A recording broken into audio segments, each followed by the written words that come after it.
Hey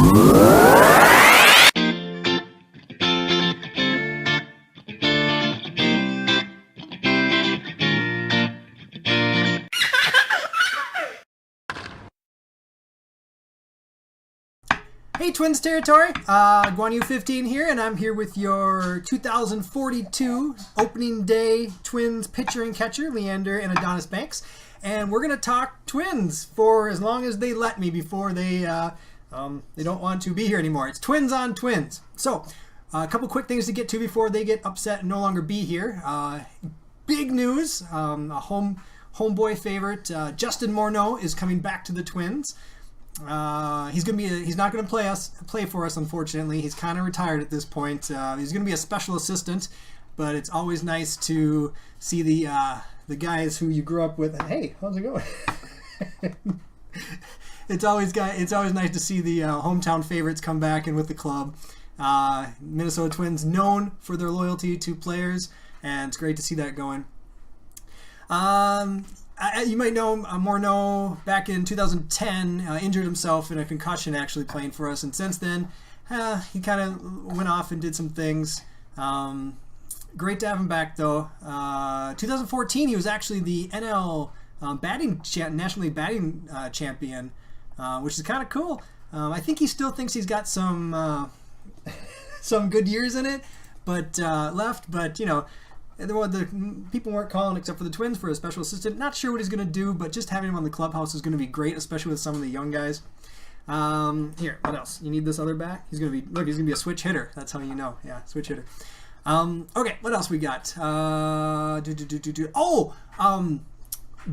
Byung-ho Park. As you might not know, if you remember last year and the year previous, the big Byung-ho Park experience where he came from Korea. We bid to get him, and he. Oh, you want to here?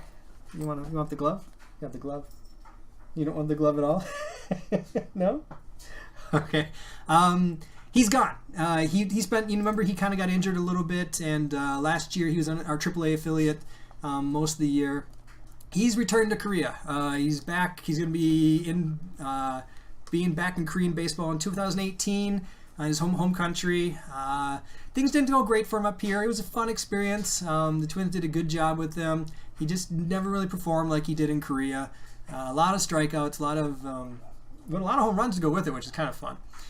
So he's going to go back and be. I think he said he wants to spend some time mentoring younger kids or younger other hopefuls for American baseball. Said he did not regret his time in the States and thought it was pretty fun. I wish we could have got more out of him, and he could have got more out of it as well, but hopefully he had a good time. Are you okay? Is it my hat? I think this hat is freaking you out. Is this hat freaking you out? Yeah, I think it is. Okay, so what else we got? What do the Twins need? Twins coming off a great year, as we all know. 2017 was an awesome year. They made the wild card game.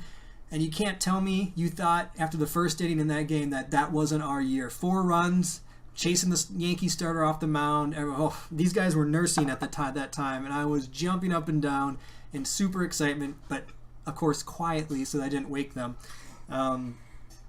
But it wasn't to be, but it was still a great year. A lot of young talent coming back next year. But what do the Twins need this year? Well, of course they need pitching. Pitching, and more pitching. You okay? Okay, so we need pitching, but unfortunately our payroll is already pretty high. Twins have been spending a little more money these days compared to the last, the years growing up. I think they're just over 100 million their payroll, like 105 or something like that. And like 66 of that, more than half, is guaranteed salaries. Mauer's still getting 23 million, and as much as he's probably not producing like a $23 million player, he's kind of getting the money for what he did back in the day.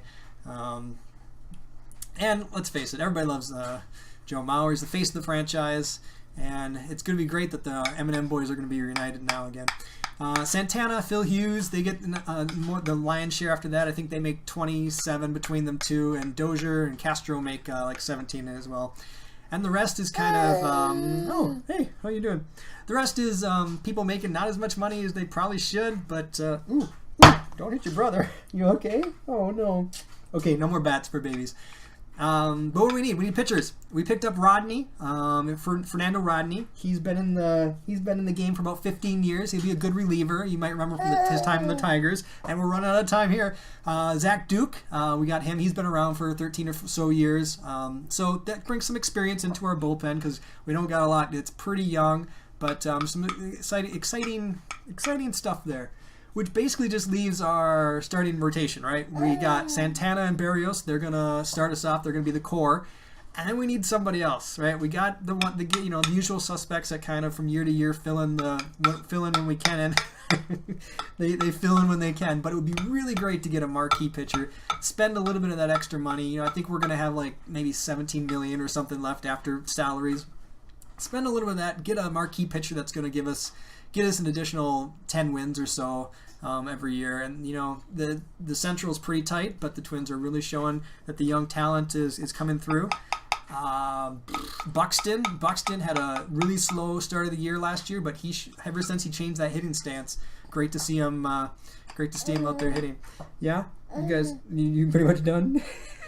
These guys are pretty much done. They're moving around a lot. So, hi. So we'll be back next week. We're probably going to go to Twins Fest. We'll go to Twins Fest, take some video if they allow us, and we'll talk about that. We'll talk about what the Twins need. And what is it, February 13th is pitchers and catchers report for the Twins, I think. So that's not much time. We got about a month left. Looking forward to it. Until next time, for Adonis and Leander here, we'll be back next week. Thanks.